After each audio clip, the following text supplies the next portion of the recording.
आप सभी का बच्चों के लिए अहर्निशम कार्य करना बच्चों के प्रोत्साहन के लिए बहुत ही प्रेरणादायी है। उनके बाद मैं आदरणीय श्रीमान दीप भाटिया जी का स्वागत करने के लिए मैं हमारे senior academic coordinator Shri Pankaj Sharma ji को आग्रह करूंगा, एक बार बुके देकर के आपका स्वागत करेंगे। श्रीमान दीप भाटिया जी, अंडर वाटर स्पोर्ट्स एसोसिएशन और हरियाणा, जोरदार तालियां बजा करके हम स्वागत करें। आपका स्वागत है सर। और स्वागत करें श्रीमान ए.के. पंडित जी, हमारे पंडित जी। ए.के. पंडित जी को तो हम अपना पंडित जी कह देते हैं। एक बार जोरदार तालियां बजा दीजिए।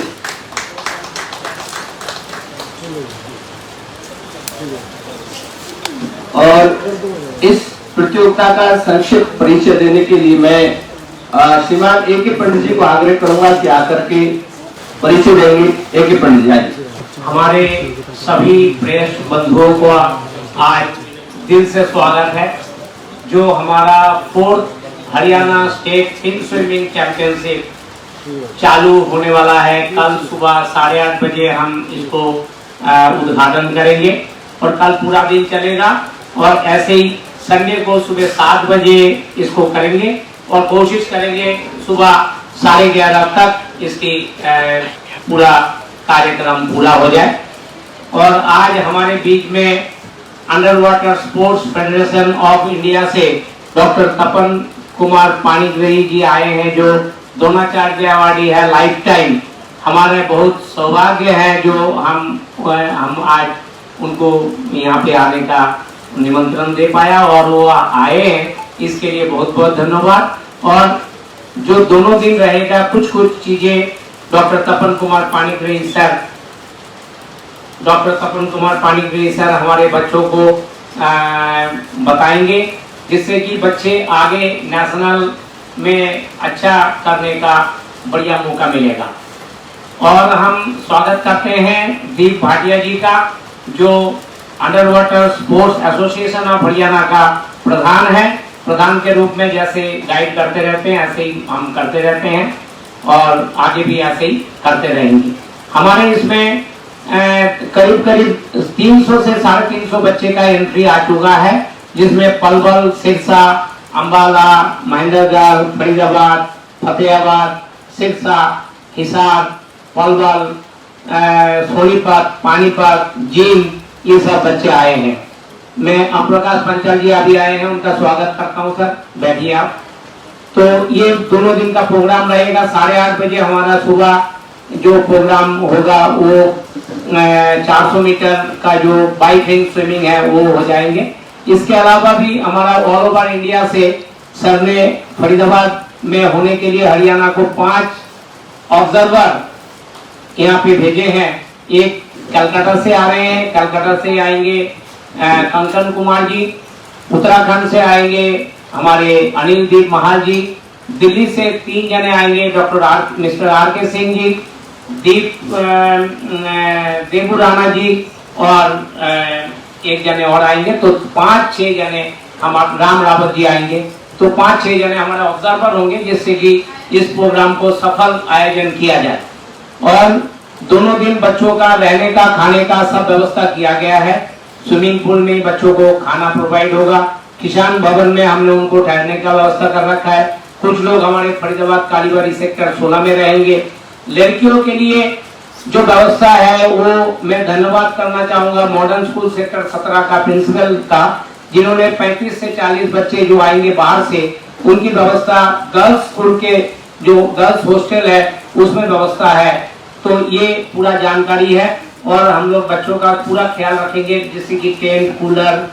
और स्पेशल धन्यवाद मैं करना चाहूंगा एकॉर्ड हॉस्पिटल का, जो डॉक्टर प्रभाल रॉय ने बच्चों के लिए एक एम्बुलेंस, एक डॉक्टर और 2 नर्स और एक ब्रदर का व्यवस्था कर रखा है। कल सुबह से ही 9 बजे से वो बच्चों का हेल्प में करेंगे। हमें इसमें सहयोग कर रहे हैं power grid corporation of India और NHPC, इसमें हमें सहयोग कर रहे हैं। कुछ सपोर्ट उनके तरफ से है, इसीलिए कर पा रहे हैं। बाकी मॉडर्न स्कूल और भी लोगों का थोड़ा बहुत सपोर्ट है, और सबसे बड़ा सपोर्ट मेरा है बच्चों के लिए वो मेरा प्रेस बंधु जो है, जो भी आए हैं, यही धन्यवाद आपका, थैंक यू। और हमारे बीच में वरिष्ठ छायाकार भाई ओम प्रकाश जी भी आए हैं और उनके साथ हमारे अन्य भाई भी हैं। आपका स्वागत। अवधेश श्रीवास्तव जी, बहुत बहुत स्वागत। और हमारे बीच हमारे वाइस प्रिंसिपल आदरणीय श्री विकास वशिष्ठ जी बैठे हुए हैं। आपकी प्रेरणा और सदैव कार्य करने की और प्रोत्साहित करती है। और अब मैं चाहूंगा कि इस प्रेस वार्ता में आप सीधे आदरणीय हमारे श्री डॉक्टर तपन पानीग्री जी और दीप भाटिया जी से आप सीधे रूबरू हों। आपका स्वागत। जानकारी तो कितनी रजिस्ट्रेशन पंडित जी ने बताया है, बट उन्होंने दोबारा भी बता सकते हैं। जहाँ तक हमने सुना है 300-350 बच्चे जो आने का संभावना है, सारी खिलाड़ी है। और खाना पीना जो भी है एसोसिएशन का तरफ से और संस्था का सहायता से तो ये व्यवस्था किया गया है। और हम जहाँ तक सुना है इनसे पर्सनली भी चर्चा हुआ है और आप लोग के सामने भी बातचीत की है कि एट पार नेशनल चैम्पियनशिप में जो सुविधा हम लोग व्यवस्था करते हैं तो लगभग उसी प्रकार कई व्यवस्था कर पा रहे हैं। और ये काफ़ी आनंद के विषय है और काफ़ी अच्छा बात है कि स्टेट लेवल चैम्पियनशिप में भी उतना हाई लेवल स्टैंडर्ड की और बच्चों लोग का सुविधा का हिसाब से उतना किया जा रहा है। सर, ये चौथी बार आप आयोजित कर रहे हैं, इससे भविष्य में खिलाड़ियों के लिए क्या क्या सहायता मिलेगी, क्या क्या फायदे होंगे उनको? जैसे बाकी स्पोर्ट्स में जैसे भविष्य होता है, जिस प्रकार से उनका संभावनाएं रहता है, इसमें भी उतना ही संभावना रहेगी बिकॉज कॉम्पिटिटिव स्पोर्ट्स। जैसे इसमें बाकी जैसे फुटबॉल में भाग लेते हैं कि एथलेटिक्स में कि स्विमिंग में कि बाकी खेलकूद में जो भाग लेते हैं उसमें जो पारदर्शी होता है वो जो बढ़ावा मिलता है, जैसे डिस्ट्रिक्ट चैम्पियनशिप से स्टेट चैम्पियनशिप में आए, स्टेट से नेशनल चैम्पियनशिप में जा पा रहे हैं। Since it is a new sports तो उसमें हम लोग इंटरनेशनल के लिए थोड़ा सा सोचना है कि एकदम जाके डिमोरलाइज ना हो जाए। हम लोग इनको तैयारी करें ढंग से ताकि इंटरनेशनल स्तर में जाके कुछ मेडल वगैरह ठीक से ले आ पाए, क्योंकि इसका जानकारी होना बहुत ज़रूरी है थ्रू दिस कॉम्पिटिशन। क्योंकि इकट्ठा सबको आ जाओ बोलने से सब हम अपना सुविधा से सब लोग इकट्ठा आने के दिक्कतें होता है, but in terms of competition when they call them so they have to win, they have to enjoy, they will be motivated, they will understand what are the technicalities of the sports. Then it will be easy for them in next time they participate with a better equipment. So they will be ready for the international championships. So उसी हिसाब से वो तैयारी होंगे। बाकी खेल में जिस तरीका से इनका प्रोत्साहन मिलता है यहाँ भी सिमिलर प्रोत्साहन हम लोग देने की कोशिश करेंगे और बाकी आप लोग का सहायता से ही ये हो पाएगा हमारा हिसाब से जहाँ तक है। और आप लोग भी जानते हैं इनका बच्चे लोग का बारे में आप थोड़ा सा लिखेंगे, एसोसिएशन के बारे में थोड़ा सा आप बाकी जो स्पोर्ट्स फ्रेटर्निटी है उनका सामने आप जैसे उनका गोचर में लाएंगे तो इसका बढ़ावा और सही सुचारू रूप से मिलेंगे और उसके कारण ये पॉपुलराइज होगा, तभी इसको सुविधा मिलने का आनंद ले पाएंगे। अकेला एक कॉर्नर में जाके एक बच्चा खेला और मेडल जीत गया और उसको कुछ दे दिया तो उसमें कोई ज़्यादा बढ़ावा कुछ नहीं मिलता जब तक आप लोग उसको नहीं दिखाते। तो हमारा तरफ से एक विशेष निवेदन है और रिक्वेस्ट है कि काइंडली हाईलाइट दें कि दिस स्पोर्ट्स एंड ये बच्चे लोग ये जीता है तो किया है, तो it should reach to the public, government and all sectors of the people, so they will get the due advantage and the motivation and जो आनंद जिस चीज का आप लोगों ने जिक्र किया है वो उसका पूरा फायदा उठाएंगे। जो खिलाड़ी इस प्रतियोगिता में भाग ले रहे हैं वो केवल स्कूल के ही छात्र है या फिर कोई अन्य बाहर से भी बच्चे पार्टिसिपेट कर सकते हैं? स्कूल का भी हो सकता, बाहर से भी हो सकता। ये पूरा स्टेट का जो यूथ है तो उनका एज कैटेगरी रखा गया है, तो anybody can participate, but they should have the due age category in that category भी आती है। एज ग्रुप क्या क्या है? एज ग्रुप और डिक्लेयर किया गया है। आनंद अजिंद पंडित जी ने डिटेल्स आप लोग को बताएंगे और required then can give the paper also then it will be because it is not only one line statement because there are various groups are there, boys and girls are there, so various categories, so one paper sir participate का criteria क्या है इसमें? they have to participate in district championship. From there they have to come for the state championship. By age wise, school wise या district wise? No, age wise. Age wise. Okay. लगभग कितने जिलों के यहाँ पर बच्चे पहुँचेंगे? मैम ये इसमें बच्चे आए हैं सिरसा, अम्बाला, फतेहाबाद, गुड़गांव, पानीपत, सोनीपत, पलवल, अम्बाला, ऐसे करके बच्चे सारे जगह का बच्चे हैं। झज्जर, सोनीपत, कितने दिन के करीब 10-12 डिस्ट्रिक्ट के बच्चे इसमें आए हुए हैं। ग्रुप पंडित जी एक सवाल है, गर्मी बहुत ज़्यादा है और ऐसे में धूप में वहाँ पर बच्चे खेलेंगे और लगातार पानी में जाना फिर उसके बाद बाहर आना, तबीयत खराब होने के चांसेस कई ज़्यादा बढ़ जाते हैं, तो उसके लिए क्या सुविधाएं यहाँ पर रखी गई? देखिए सुविधा ये है बच्चों के लिए, मेन तो है सुबह हम इसको 8:30 बजे शुरू कर रहे हैं, जिससे कि 12 बजे तक हमारे 60% से ज़्यादा इवेंट कंप्लीट हो जाए। उसके बाद फिर हम 3-3:30 बजे शुरू करेंगे और 6-6:30 बजे तक हो जाएगा। नेक्स्ट दिन हम मॉर्निंग में 7 बजे शुरू किए हैं, जिससे कि बच्चों को धूप कम लगे। और पानी का ऐसा ही है कि यहाँ में कूलर का व्यवस्था रहेगा, बच्चों के लिए बैठने का व्यवस्था रहेगा, बढ़िया टेंट रहेगा और बच्चों को खाने पीने का बढ़िया रहेगा, जैसे लस्सी हो गया, ग्लूकोज हो गया, केले हो गया, इस टाइप का चीजें सारे व्यवस्था इसमें रहेगा। प्लस बच्चों को एयर कंडीशन रूम दिया गया है बच्चों को रहने के लिए, जिससे कि गर्मी में बच्चा रात को आराम से रह सके। सर इतना बड़ा इवेंट कर रहे हैं जी, तो मेडिकल फैसिलिटीज क्या रहेगी? मेडिकल फैसिलिटी मैंने वही बताया, अकॉर्ड हॉस्पिटल के साथ हमारा टाई अप है। एक यहाँ पे एम्बुलेंस रहेगा, एक डॉक्टर रहेंगे और नर्स ब्रदर दोनों रहेंगे। अगर कोई उसमें in case of any emergency हम उसको हैंडल कर पाएंगे। अगर दिक्कत है तो अकॉर्ड हॉस्पिटल के साथ हमारा उस हिसाब से टाई अप है, अकॉर्ड आगे आए हैं, इसलिए हम अकॉर्ड को धन्यवाद करना चाहेंगे बच्चों को ये सुविधा देने के लिए।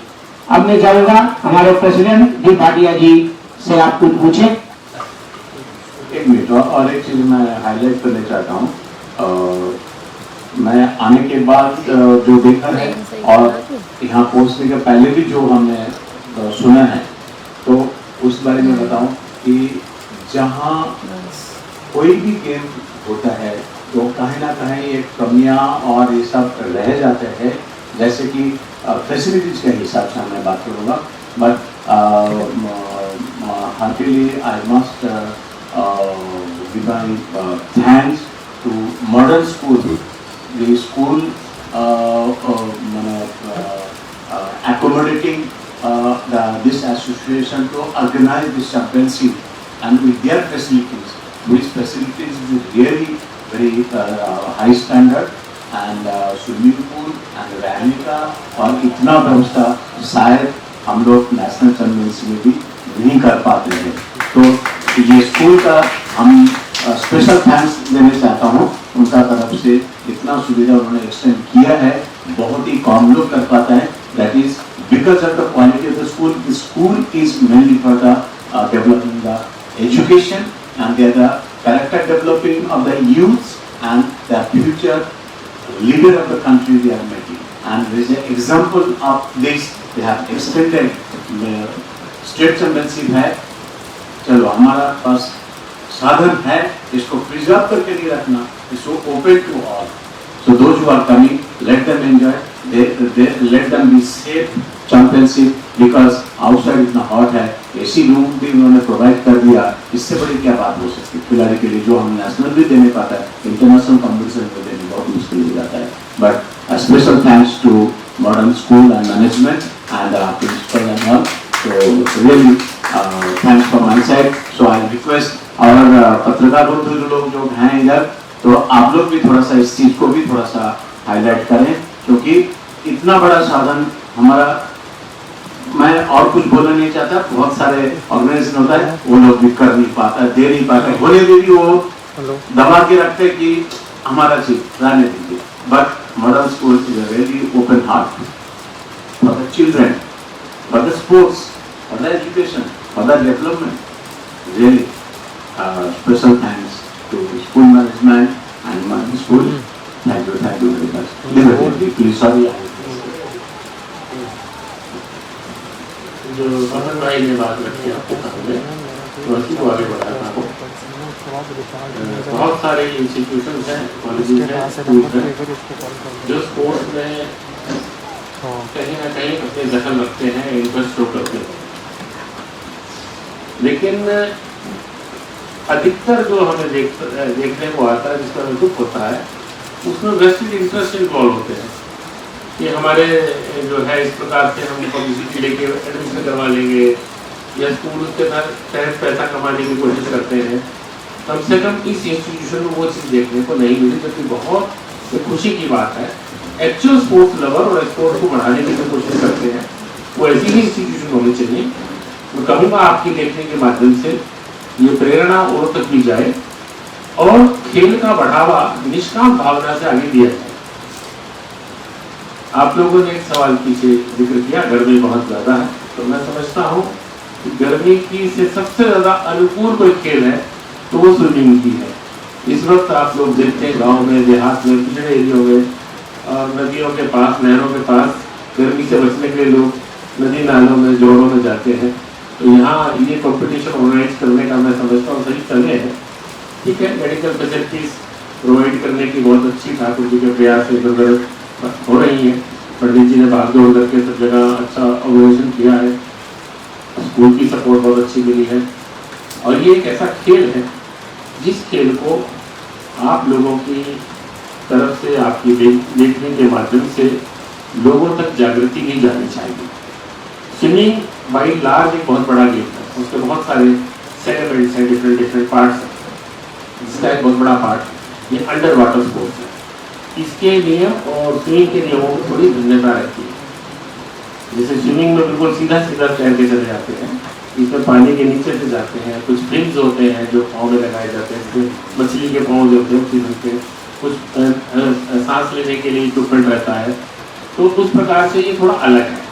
और मैं समझता हूँ कि इसको हमें बहुत ज़्यादा बढ़ाने की ज़रूरत इसलिए है कि किसी हद तक ये आने वाले समय में, जैसे कि एक्टिविटीज़ आप देख रहे हैं, नेचुरल एक्टिविटीज़ आजकल आ रही है, उन जगहों पर भी बाढ़ आ रही है जहाँ पानी नहीं होता था. तो ये वो लोग जो इसको जानते हैं, अच्छे खिलाड़ी हैं, वो सिर्फ खेल नहीं, वो जान बचाने का काम भी कर सकते हैं आने वाले समय में. तो सिर्फ मेडल जीतने के लिए नहीं, इसको सीखने के लिए भी अगर आप करेंगे तो मैं समझता हूँ, हसन भाई ने बताई, या आप लोग खुद देखेंगे स्विमिंग पूल के अंदर जाकर, ये सब तक पहुँचे, इसके लिए हम आपके ऊपर टोटली डिपेंडेंट है. जब तक मीडिया इसको लोगों को बताता रहेगा, सही गाइड करता रहेगा. और ये तो आज कंपटीशन है, मैं आप लोगों की अपेक्षा रखता हूँ इसकी अच्छी आप कवरेज देंगे. लेकिन कंपटीशन के बाद भी ऐसे खेलों को आप लोगों को प्रमोट करते रहना चाहिए. और जो आपके पाठक हैं उनको ऐसे नियमों को और खेलों के बारे में, जागृति के बारे में बताते रहना चाहिए.